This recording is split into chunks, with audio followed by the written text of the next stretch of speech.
poquito atrás. Rosas, ¿quería una constitución o no? Y si quería, ¿cuál era el proyecto? Es muy controvertido el tema de Rosas, es muy difícil dar un juicio definitivo sobre la cuestión, se sigue debatiendo.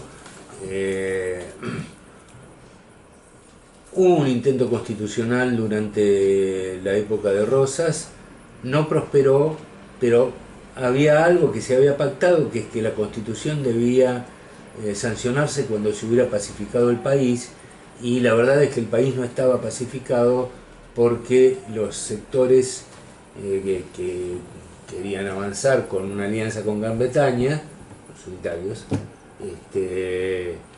no permitían la pacificación del país. Esto no quiere decir que Rosas haya sido una carmelita descalza, ni un demócrata, ni un líder demócrata, pero es muy confuso esa parte de la historia nacional, y sin duda las acusaciones que se le hacen a Rosas son exageradas. Sin ir más lejos, las acusaciones de sanguinario que se le hacen a Rosas, la verdad que quedan absolutamente opacadas por lo que hizo Mitre. Mitre mató 50.000 personas. Los coroneles de Mitre a los prisioneros los ataban a la boca del cañón y disparaban el cañón y los destrozaban. Eso es algo de lo cual habla Sarmiento en Facundo, y él, Sarmiento, lo vio en Argelia, porque estuvo ahí cuando los franceses en 1835-1840 llevaron a cabo la guerra de conquista contra los argelinos, y hacían eso. Después lo hizo Mitre acá. Así que, como dije, carmelita descalza no era Rosas, pero cargarle a él el rótulo de sanguinario y tenerlo a Mitre como un probo demócrata es una absoluta exageración y una distorsión de lo que fue la realidad histórica. Matías. Sí, dos cuestiones históricas que usted trajo en su charla me genera la pregunta. Una acerca de Alberdi. ¿Cómo es que Alberdi llega a ser la persona a la que todos están esperando que baje la línea para hacer nada menos que la constitución de un país? Un señor que se llama Alberdi, ¿cómo llegó a ese lugar? Y la otra pregunta, en relación a esta comparación que hace, cómo fue el proyecto constitucional en Estados Unidos en defensa de sus intereses y en Argentina inverso, si usted tiene alguna hipótesis de por qué históricamente se dio esa diferencia tan grande, ¿no? La primera, Alberdi simplemente fue un hombre que se destacó dentro de su grupo, era el grupo de intelectuales que discutía cómo seguir adelante en el marco del régimen de Rosas. Y fue un hombre que estudió mucho, quizás el más formado en materia jurídica de todo ese grupo, y eso hizo que, se determinara a escribir la obra correcta en el momento correcto y mandársela al hombre correcto. Y eso fue lo que determinó que el texto de él sirviera de base a la Constitución. Porque Urquiza, que era el que tenía el poder fáctico, dijo: esto es lo que preciso, me soluciona el problema. Él había firmado con el emperador de Brasil la constitucionalización, y este hombre ponía en sus manos un texto constitucional. Es eso. Y lo segundo, Estados Unidos se constituye con una cultura que proviene de la cuna del liberalismo. La cuna del liberalismo es Inglaterra, es Gran Bretaña. Adam Smith era inglés. Los tres países donde el capitalismo surgió con más fuerza fueron Inglaterra, Francia y Alemania.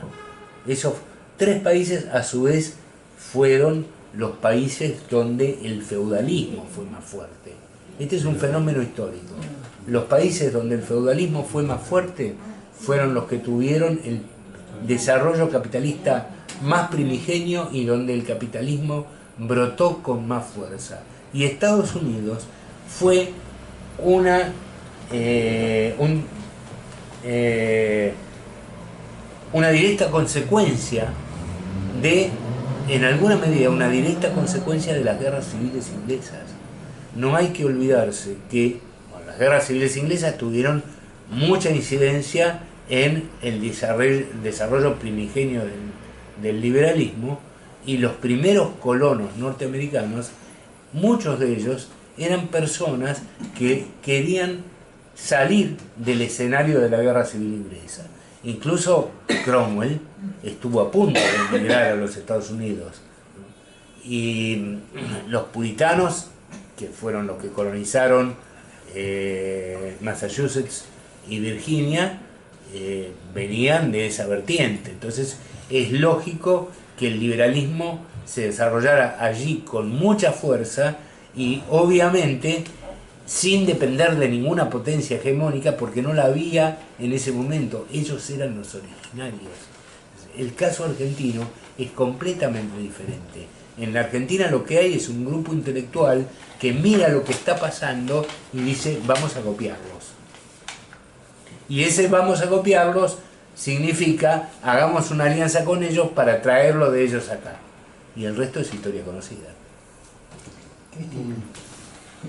No es una pregunta, sino una reflexión que me surge a raíz de las 3 clases que hemos tomado, y especialmente de una frase que vos has dicho más de una vez, que es para que entiendan la necesidad de reformar la Constitución, ¿no? Empezamos el curso creyendo entender por qué hay que reformarla, pero cada clase vamos entendiendo un poquito más, y a mí me surge hoy, por un lado, el pesimismo, producto de esta experiencia de 12 años, que seguramente en la vida de un pueblo no es nada, pero en la vida de los individuos resulta muchísimo para llegar de golpe en 11 meses a estar como estamos, ¿no? O en 12 meses. Y lo asocio a una frase repetida por García Linera y por Cristina, no sé, seguramente por alguien más, de que lo que nos faltó es cambiar la subjetividad de los argentinos.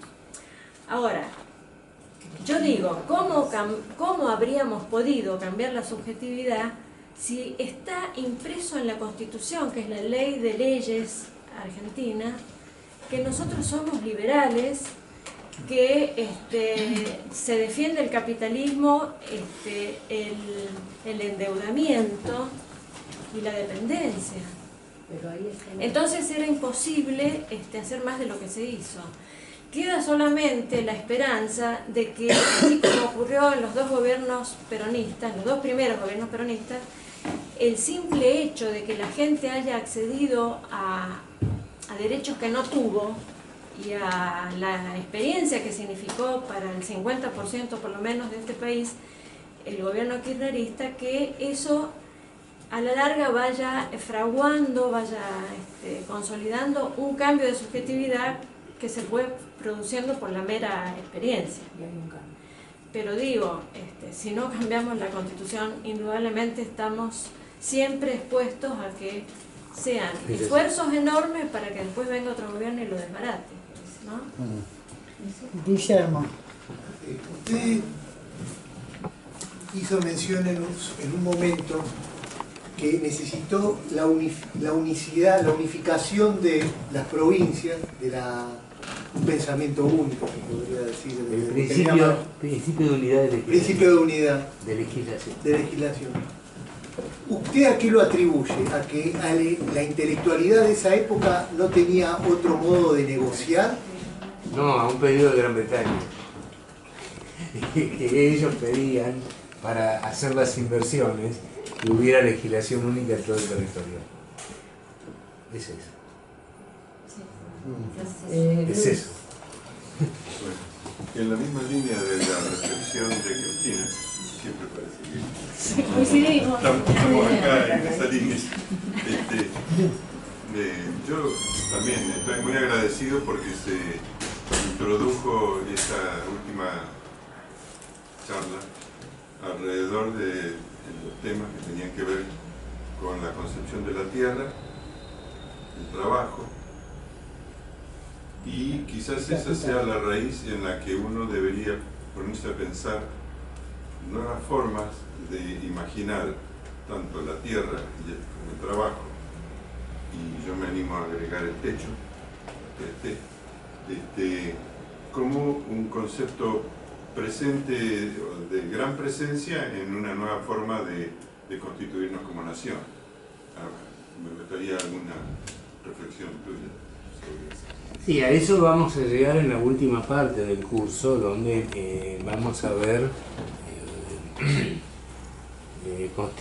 derecho comparado, o sea, qué dicen las constituciones de otros países. La Constitución de la Argentina es una de las más antiguas del mundo que está vigente. Y hay toda una evolución de las ciencias sociales que está ausente en la Constitución argentina. Realmente eso es lo que hace que sea necesario un cambio constitucional, no una reforma. Por otra parte, está instalado y naturalizado que la Constitución se reforma, que le ponemos algún parchecito, pero en realidad eso no sirve, porque no se puede injertar, voy a ser vulgar por un momento, si en un campo de frutales querés hacer minería, y lo más probable es que o no hagas minería o destruyas todos los frutales, pero las dos cosas al mismo tiempo en un mismo lugar no podés. Los injertos que tiene la Constitución son de ese tipo, los van a encontrar, hay cosas que están señaladas en el trabajo que les estoy entregando, de cómo lo que se insertó en el 75, inciso 22, los tratados internacionales, son contradictorios con partes que están, con normas que están en la parte dogmática de la Constitución.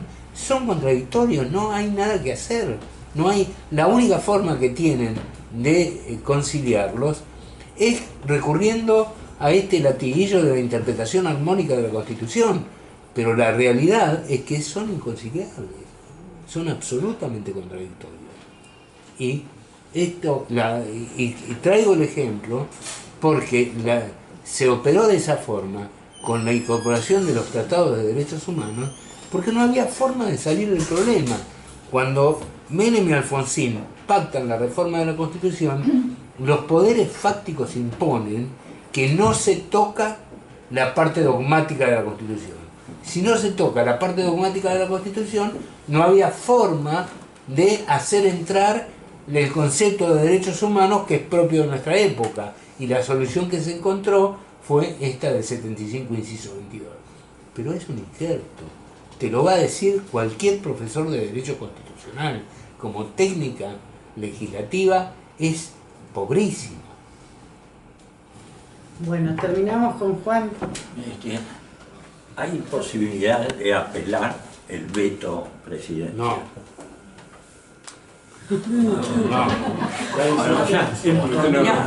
No hay presidencia, ¿no? Bueno, muchas gracias.